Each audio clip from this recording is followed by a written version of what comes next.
Hey everyone, happy Friday, and welcome back to Cook the Books. Today we got 3 NBA player props for you, plus a bonus ladder play that we'll be taking a look at. But let's just get right into it. We got 2 play of the days from you, one from 772, one of our cappers, and then the other one is going to be from Marcus Markets. Both of their links will be down in the description below. The first play is going to be Kyle Kuzma. Both of these guys are actually on this play together, so I'll read you what they have written for him. But Kyle Kuzma under 1.5 steals and blocks. You can find it for minus 135 on, I believe this is Hard Rock that he found it on. And if you don't have Hard Rock, I think it's minus 140 on most other books. But looking at his chart here, Kuzma only over in 15 out of 49 games, 31% on the year. And when playing Boston, who is his matchup tonight, not looking good for him. He's only had 1 steal and block in the past 2 games versus them this year. Didn't have any in the game that they played. And for the write-up, they put Kuzma is under in 34 out of 49 games on the season overall. He may play more minutes as a center tonight with the Wizards trading away Daniel Gafford yesterday, but Marvin Bagley is ruled out. And then Rashawn Holmes, the other person that they traded for, is ruled questionable. Also going up against Boston tonight, he's going to be facing Porzingis, who has been one of the most lockdown centers. Boston has only allowed 1.3 blocks per game to opposing centers, which is the second fewest in the NBA. And they're also only allowing 0.8 steals, which is also the second fewest. Kuzma is a power forward, of course, and although we expect him to play as more of a center here with that Gafford trade, they also give up the 3rd fewest blocks to power forward and 5th fewest steals to power forwards. So whether he's playing power forward or center, it's going to be a bad matchup for him. Also, the spread for this game is 7.5 points. So, I mean, there's blowout potential here. As we all know, NBA stands for National Blowout Association. It's just bound to happen. Some of Marcus's comments on this as well. He also added that he has an 87% hit rate when the Wizards lose by 10 or more points. And with this being a 17.5 spread, I mean, we could see him pulled early, and that would definitely play in our favor. So there's the first prop. Moving on to our next one, we have a play of the day from Marcus Markets. This is going to be for Jalen Johnson over 15.5 points. You can find this on ESPN Bet for minus 110. And looking at his chart, I mean, 8 of the last 10, 4 of the last 5, 19 of the last 30. He's been playing well in that power forward role.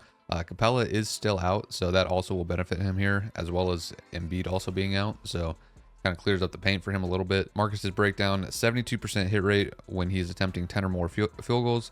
77% hit rate when he's attempting 12 or more. He has 12 or more field goal attempts in 11 straight games. So again, with that 77 hit rate when he's attempting that many, that bodes well for us. 18 and 25 points versus Philly this season. When we pull up his chart here, so I mean, both games this year, 18 and 25. And I believe both these games actually were with Embiid. Let me filter for that actually. So with Embiid. Okay, so it looks like he had 25 when Embiid was out, 18 when he was in. I mean, both of those are going to be hitting the over. So without, you can see 25. This is last month? Yeah, exactly a month ago on the 10th. He played them without Embiid, 25 points. So the line being 15.5 here, we get some good value. It's also been bumped, as you can see, on FanDuel to 16.5. So definitely catching good value here at 15.5 on other books. And then also in Marcus's write-up, he has the Sixers have been getting torched inside without Embiid's presence. Johnson takes 71% of his field goal attempts within 14 feet. It's also worth noting that since the turn of the new year, the 76ers have committed the most shooting fouls per game, 12.4, which bodes well for Johnson in this matchup because he has an 87% hit rate at this number when he shoots 4 or more free throws. And then our last prop from today is actually going to be, it's the same guy, Brandon Miller, but we're going to be doing a same game parlay on 2 of his props. So if we look at his assists, we're going to be targeting his assists, and we're going to be targeting his 3-pointers. So I guess we'll look at the 3-pointers first. And this play's coming from the head honcho himself, Cook. So this is going to be a same game parlay for minus 136. It's going to be Brandon Miller under 5.5 3-points made. Both of these, I believe, are his alt lines. So we're going to be looking at both alt lines here. 5.5 3-pointers made. If you're looking at the chart, the entire season, he has only gone over this one time, 1 out of 44, 2% hit rate. So, I mean, I don't know where you can get a safer play than, than this one, only going over once. And then in the only matchup versus Milwaukee this season, he has not hit it at all. He didn't have one 3-pointer in that game. And in his write-up, he's under in 43 out of 44 games, averaging 2.3 3-pointers made per game. He's facing the Bucks today, who allow the 7th fewest catch and shoot field goals made.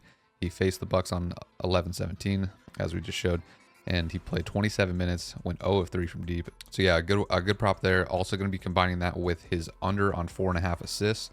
This has been one that we've been targeting in the Discord a lot recently. As you can see, his line is 3.5. So we're going to bump this up to 4.5.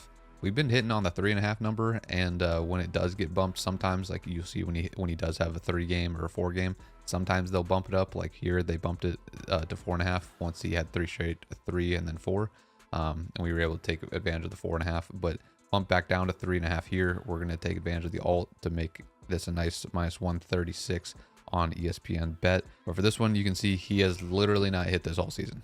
So he's under in 44 out of 44 games this season. Last 5 games, Miller is averaging just 5.2 potential assists per game. So, I mean, he's barely even hitting the potential to get 5. So him getting 5 in this game, extremely unlikely. And as you can see, he has not hit it yet this season. But if he does hit it, he would literally have to execute on all of his potential assists that he gets throughout the game. And then also with the Bucks being 14.5 favorites, there's also blowout potential there. So another one where he could be pulled early. So Brandon Miller under 4.5 assists and under 5.5 3-pointers made. Combine those together on ESPN bet, you'll get a -136. And then that's it for our top 3 props. Like I said, the slate there's only 6 games today. Not too much value we like on the board. It's kind of a weird slate. So we're not going to just go crazy on stuff that we don't like and try to force stuff.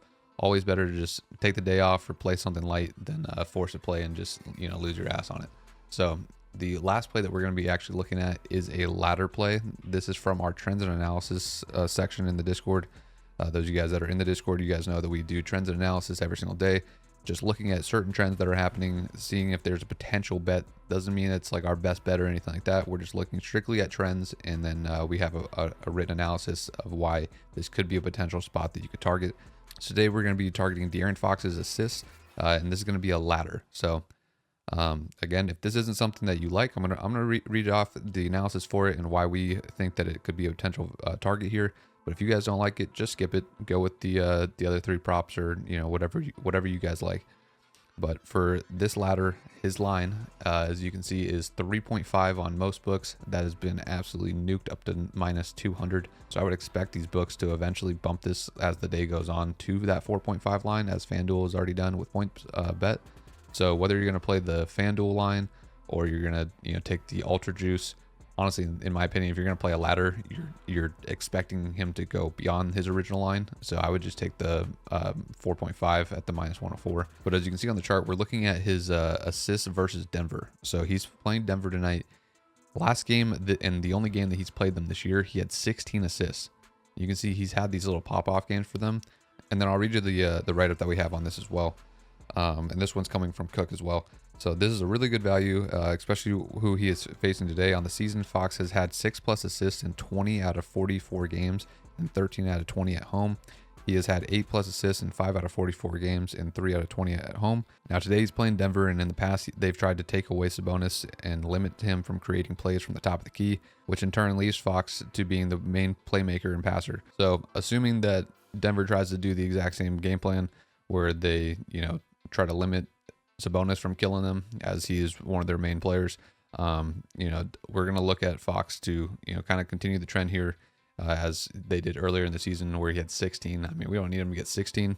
We need him for 8 to cash the entire ladder. So for those of you guys that haven't ran a ladder before, how you're going to play this is you're going to take, basically, let's say that you have 1 unit is $10. Okay. Your 1 unit is $10. You're going to place that 1 unit on his original line of, let's just say that we're going to go with the 4.5 on FanDuel. You place $10 on 4.5. Then you go up to the next mark, which is 6+ at a +195. You place half a unit, so $5 on that. Then you go up to the next one and you place, what is that, 8+, yeah, 8+ assists is that one for +700. And you place 0.25 units, so $2.50 on that. And then if the entire ladder cashes, then great, you hit all of it, you cash out big. But then that way, if the entire ladder doesn't cash and that only that bottom line hits, let's say you hit the 4.5, you'll make the 10, then you'll lose on the other one. So technically you're still in profit, depending on what your units are. Obviously scale that to however much you play. But that's how you run a ladder if you have not ran a ladder before. But that's going to be it for today.